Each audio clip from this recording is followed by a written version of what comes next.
Mais c'est fali na problème na yo te zongiselanga mbongo nanga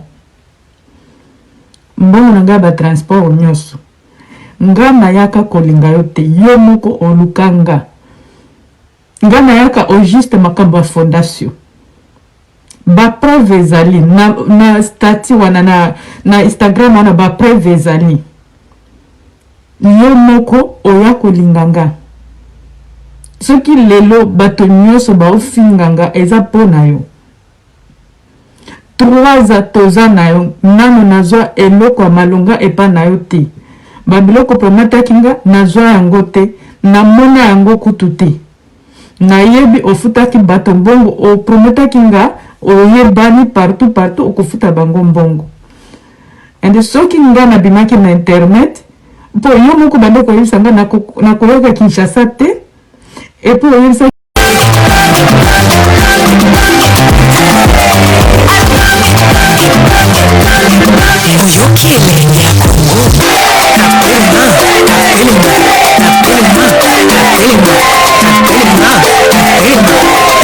mais c'est fali na problème na yo te zongiselanga mbongo nanga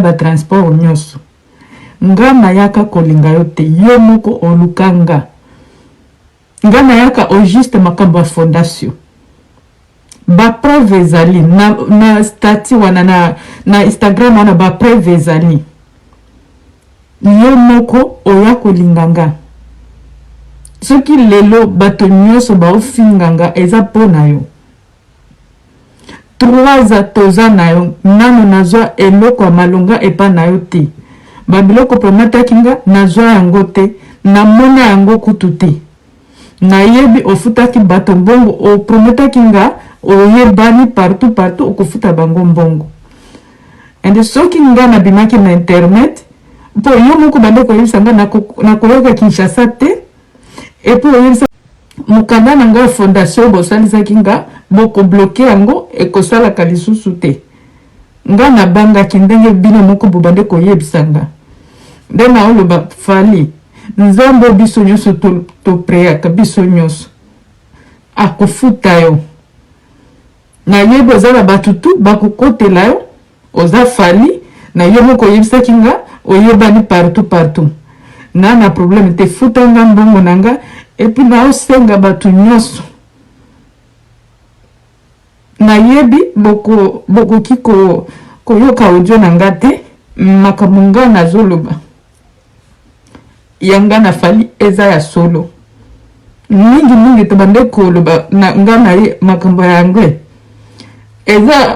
eza pasi po bokoki comprendre te eza makambo ya anglais moto wana bato wana nyonso internet bazoya wana na bapreuve na bango mpo nakoki kotika réputation na nga ebebaka bongo mpo na yo nasalaki 2 mois 3 mois nalingi makambo oyo sila na privé mais oyo bande kosalaka otilaka bato baomenasenga omoni fali biso nyonso topriaka bobalusi makambo lisusu poko bopesaka nga mbongo bomoni mbongo wana na bande kosala yango eloko te nde bokangi yango bopesa nano mbongo te boya na bapreuve ya koloba bopesa nga mbongo ya fondation boya na bapreuve aza te kobebisa vie ya baninga po yo oza star oyebani bato bakoya kokotela yo eza bien te boka baprotege yo bato tu bakotela yo nga mpe na famille nakoki koloba lokuta te nga mpe na famille mpo nakoki kotika réputation na nga ebebaka bongo mpo na yo nasalaki 2 mois 3 mois nalingi makambo oyo sila na privé mais oyo bande kosalaka otilaka bato baomenasenga nga nayaka kolinga yo te yo moko olukanga nga nayaka o juste makambo ya fondation ba preuve ezali na stati wana na Instagram wana ba preuve ezali yo moko oya kolinganga soki lelo bato nyonso baofinganga eza po na yo 3 toza na yo nano nazwa eloko ya malonga epa na yo te babiloko prometaki nga nazwa yango te namona yango kutu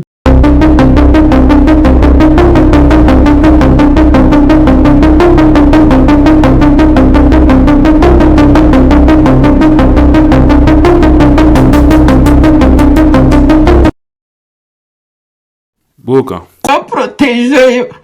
Ba tutu ba côté là yo. Nga pe na la famille. Na ki koloba lukutate. Nga pe na la famille. Epona kuki tika réputation nanga ebeba ka bongo pona yo. Nasalaki 2 mois 3 mois nalingi makambo oyo sila na privé.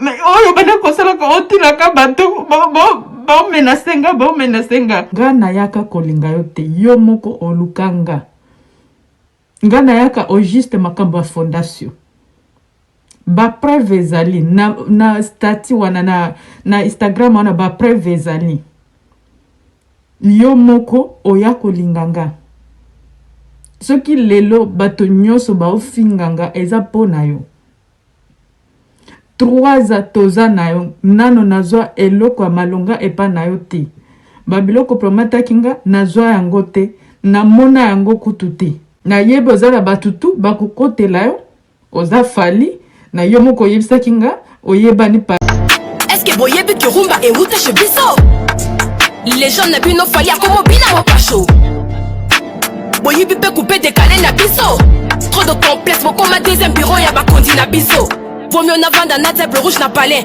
tout baya ta café ba pesi bino chance à canne trop de makelele bozongoli ya matembele bobimisi fali biso pe tobimisi biroga bobimisi zozo machine to présenter bino maseke qui est des photocopies au coffee des brasa guess de points noirs KO sans spaghetti bayango na kin bo surtout que la poule mayo toi la bako les bois 200 kilos bo comparer le pain la bando ka Congo chez nous y'a de belgo Mokelengi mboka ndombolo soto fâché to tepo Boko milan de district na biso Oyakin mboka bankale Mabuka na daya kante futa to sala na zingo bodaye We are the king En musique, en sport, en beauté En actualité c'est quand tu dis congolais qu'on voit la RDC Ali Bomae Fisto koloke na bande koyeba ete moto akutanisanga sanga na Fisto eza yo moko fali makambo oyebi epi nga nakoki kopesa bango mutakala na yo te nakoki kosala yango te mpona respect yo oza pe na mitakala nanga oza na yango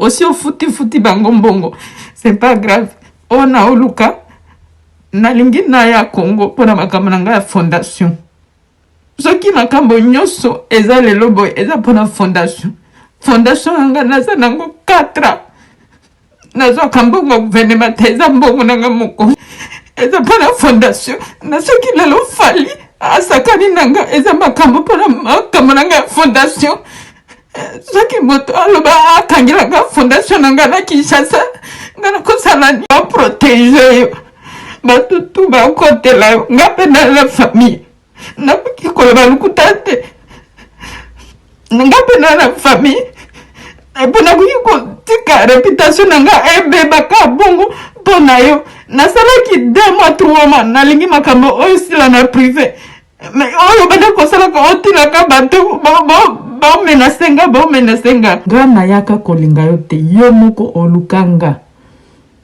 nga nayaka o juste makambo ya fondation bapreuve ezali na stati wana na Instagram wana bapreuve ezali yo moko oya kolinganga soki lelo bato nyonso baofinganga eza pona yo 3 toza na yo nano nazwa eloko ya malonga epa na yo te babiloko promataki nga nazwa yango te namona yango kutu te nayeba ozala batutu bakokotela yo oza fali na yo moko oyebisaki nga oyebani partout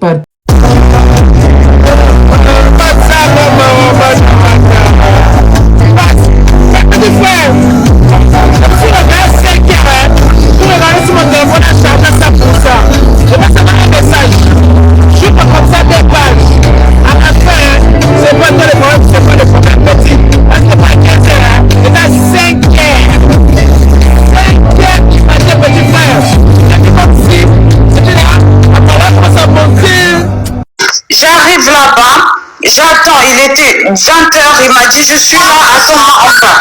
Là, j'entends le monsieur, il ne vient pas. Il était presque 20h, 21h. Je commençais à m'inquiéter. Je me dis, attendez, et si je reste là? Parce que l'hôtel commençait à se vider. À un moment, il m'a dit, monte un peu, parce que le Sofitel, pour les gens qui étaient en Côte d'Ivoire, ils savent que le Sofitel, il y a des lounges, il y a des trucs privés. Il m'a dit, monte, tu peux attendre là-bas. Je monte, j'attends. Le monsieur n'est toujours pas là. Il était 23h, presque minuit. J'ai dit, je ne peux pas. Quelque chose me disait, dès qu'il sera, il ne faut pas que minuit te trouve ici, il ne faut pas que 23h te trouve ici aussi, il faut que tu partes. Donc, je lui fais un message sur Snap, j'ai dit que je m'en vais, je ne peux pas rester ici, il faut que je m'en aille. Donc, je prends mon Yango qu'ils appellent là-bas le Yango, je m'en vais. Là, il m'a dit, ouais, mais moi, je t'ai vu passer ici, tu t'en vas où? J'étais avec les photographes, je t'en vais prendre des photos. J'ai compris que peut-être que le monsieur était occupé. Il m'a dit, reviens demain vers 10h, 11h, je te donnerai. Je lui ai dit que moi, il fallait que j'aille au travail. Donc, ça veut dire que là, si j'arrive et que vous n'êtes pas encore là, moi, je partirai. Pour faire court, je suis arrivée le lendemain à 10h, j'ai attendu sur le hall de Sofitel, c'est là où je l'ai vu débarquer avec plein de son staff, c'était que des hommes. C'était un homme barbu comme ça, qui est aussi sur Snap, son nom j'ai oublié, mais je pense que si je vois les images avec lui, je vais le reconnaître. Il est super grand et il est barbu comme ça. En allant dans l'ascenseur, j'étais la seule fille, je commençais un peu à stresser, mais j'avais porté mes lunettes, donc du coup, il ne voyait pas bien si j'étais stressée ou pas. À un moment, il m'a dit, on monte, on arrive dans la chambre d'hôtel, il a commencé à me demander, qu'est-ce que tu veux que je fasse pour toi? Ça, c'est ce qu'il m'avait demandé. Au début, je commençais un peu à stresser, j'ai dit, je sais pas, il a commencé à me poser des questions, qu'est-ce que je fais ici? Je lui ai répondu que je travaillais dans une association et tout, j'étais les femmes et qui, voilà, après il m'a dit, ah, donc c'est toi qui donne les hommes aux femmes, les femmes, les hommes. J'ai dit non. Je sais pas si c'est parce que j'ai procédé que je sais pas quoi, mais j'ai dit non. Et j'ai dit, c'est un travail honnête. Après, il m'a demandé ce qu'il voulait vraiment ce qu'il pouvait faire pour moi et tout et tout. Bon, je me suis dit, bon, c'est pas grave, je n'ai pas besoin de ça, je suis là pour récupérer les billets. Ensuite, je lui ai demandé, il m'a donné les 2 billets du Sofitel. Je me suis dit que la chose s'est arrêtée là, c'est bon pour moi, j'ai eu mes billets. J'ai voulu prendre la photo avec lui, il n'a pas voulu vraiment, genre, il ne m'a pas dit que je ne veux pas comme ça en refutant, en m'insultant, non.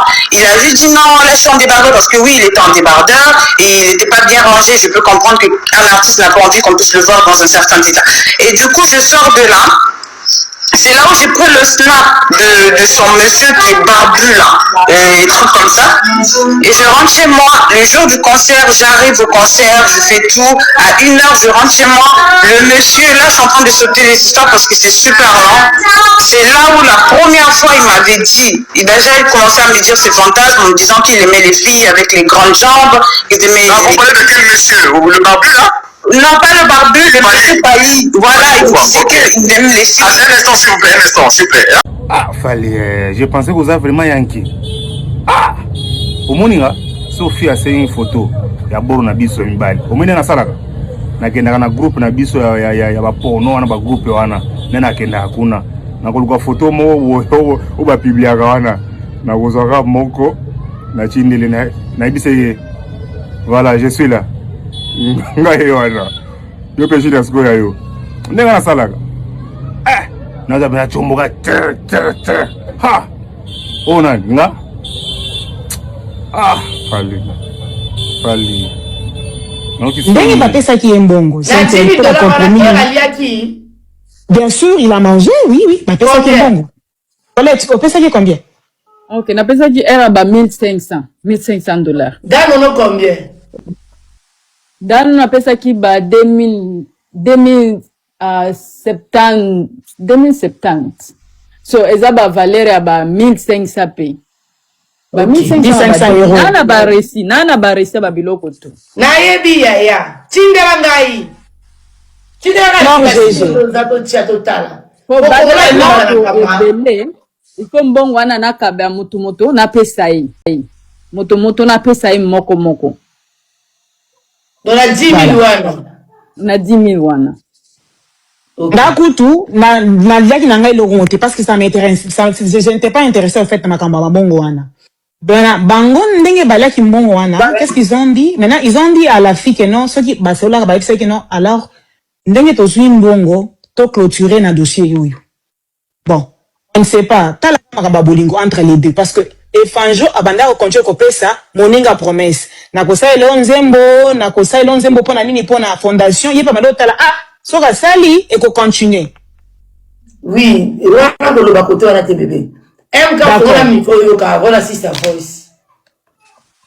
Patrick, le téléphone est déchargé qui a chargé la zone. Bonjour, bonsoir à tous. GG bisono soto yebiki. Fali seza na musicien wanga na kakoza la lali mwasi lobi ya wanga ni lelo ndenga wanga na neki.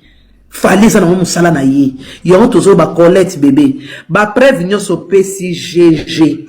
Nde bazawa na baolinga basalo chantage. Mais so za ba preuve na yo. Na biso ke Colette.